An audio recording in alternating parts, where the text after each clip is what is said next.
রোগহীন আলু গাছের বয়স 2 থেকে 4 সপ্তাহ বয়স হতে কাটুই পোকা, জাপ পোকা, লেদা পোকা, লেট ব্লাইট রোগ আক্রান্ত হওয়ার আগে আগাম প্রতিষেধক হিসেবে করণীয় কি?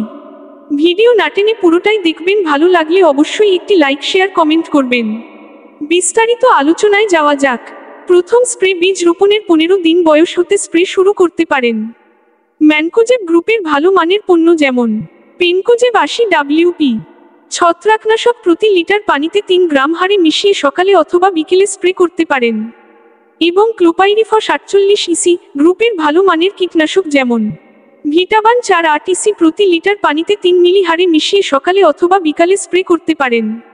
দ্বিতীয় স্প্রে বীজ বপনের 25 থেকে 30 দিন বয়স হতে ম্যানকোজেব 80% ও পাইরাক্লোস্ট্রোবিন 10% গ্রুপের ছত্রাকনাশক যেমন পেনকোজেব 80 WP প্রতি লিটারে 3 গ্রাম সেল্টিমা 10% প্রতি লিটার পানিতে 2 মিলি হারে মিশিয়ে স্প্রে করতে পারেন। এবং ইমিডাক্লোপ্রিড 20 SL গ্রুপের কীটনাশক যেমন সেমপ্রিড 20 SL প্রতি লিটার পানিতে 1 মিলি হারে মিশিয়ে স্প্রে করতে পারেন। তৃতীয় স্প্রে 35 থেকে 40 দিন বয়স হতে মেনকোজেব 63% কার্বেন্ডাজিম 12% গ্রুপের ছত্রাকনাশক ও স্পাইরোডিক্লোফেন 24% মাকড়নাশক স্প্রে করতে হবে যেমন ম্যানসার 75 WP প্রতি লিটার পানিতে 3 গ্রাম হারে মিশিয়ে স্প্রে করতে পারেন। উব্রিঙ্কা 24% প্রতি লিটার পানিতে 1 মিলি হারে ভালোভাবে ভিজিয়ে স্প্রে করতে হবে। আলুর লেট ব্লাইট আক্রান্ত হলে তারপরে করণীয় কিভাবে বুঝবেন আলুর নাবি ধসা লেট ব্লাইট?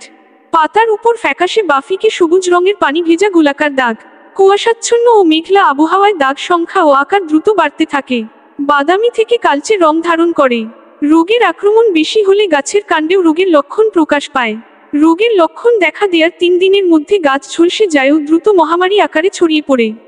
অনুকূল আবহাওয়া তাপমাত্রা 20 ডিগ্রি সেন্টিগ্রেড ঠান্ডা ও ভেজা আবহাওয়া এই রোগ বিস্তারের জন্য উপযুক্ত। যদি রাতের নিম্ন তাপমাত্রা ও উচ্চ জলীয় বাষ্প এবং তার সাথে গুড়ি গুড়ি বৃষ্টি ও কুয়াশা এবং পাতায় শিশির জমে থাকে তাহলে এই রোগ কয়েক দিনের মধ্যে মহামারী রূপ ধারণ করে। চতুর্থ স্প্রে 45 থেকে 50 দিন বয়স হতে ডাইমেথোমর্ফ 30%, সাইমোক্সানিল 5% অথবা ইমিডকট্রাডিন 30%, ডাইমেথরফ 22.5% ছত্রাকনাশক যেমন ডাইমক্স 3-5 SC প্রতি লিটার পানিতে 2 মিলি হারে ভালোভাবে ভিজিয়ে স্প্রে করতে হবে। অথবা জ্যাম্প্রোডিএম প্রতি লিটার পানিতে 1.6 মিলি হারে ভালোভাবে ভিজিয়ে স্প্রে করতে হবে। পঞ্চম স্প্রে 55 থেকে 60 দিন বয়সে ক্লোরোথেলোনিল 30%, সাইমক্সানিল 6% গ্রুপের ছত্রাকনাশক যেমন বাউন্টি 36 WP প্রতি লিটার পানিতে 2 গ্রাম হারে মিশিয়ে স্প্রে করতে হবে। অথবা ইমিডকট্রাডিন 30%, ডাইমেথোমর্ফ 22.5% ও সালফেট অফ পটাশ SOP জ্যাম্প্রোডিএম প্রতি লিটার পানিতে 1.60 মিলি হারে লিটারে মিশিয়ে স্প্রে করতে পারেন। ও সোলো SOP প্রতি লিটারে 5 গ্রাম হারে ভালোভাবে মিশিয়ে স্প্রে করতে হবে।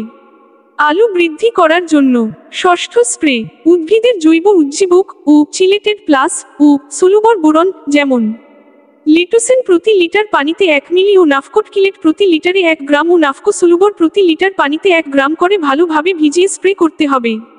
স্প্রে পদ্ধতি স্প্রেয়ারের নোজেল নিচের দিকে ধরে এমন ভাবে স্প্রে করতে হবে যাতে গাছের কাণ্ড ও পাতা পুরোপুরি ভিজে যায়। প্রতি শতক জমিতে কমপক্ষে 2 লিটার করে বালাইনাশক মিশ্রিত পানি স্প্রে করতে হবে। একই ছত্রাকনাশক বারবার স্প্রে না করে পর্যায়ক্রমে অন্যান্য ছত্রাকনাশক ঘুরিয়ে ফিরিয়ে পরিবর্তন করে স্প্রে করা উচিত। সকালে অথবা বিকেলে স্প্রে করতে পারেন। সতর্কতা আলু বীজ রোপণের চতুর্থ সপ্তাহে থেকে স্প্রে করতে হবে। 7 থেকে 10 দিন পরপর স্প্রে করে দিবেন পর্যায়ক্রমে।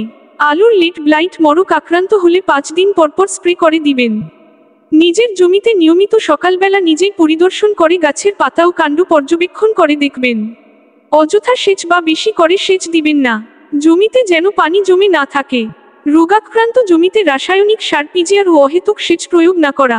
লেট ব্লাইট রোগ আক্রান্ত জমিতে কার্বেন্ডাজিম ও থায়াফানেট মিথাইল জাতীয় ছত্রাকনাশক স্প্রে করা যাবে না।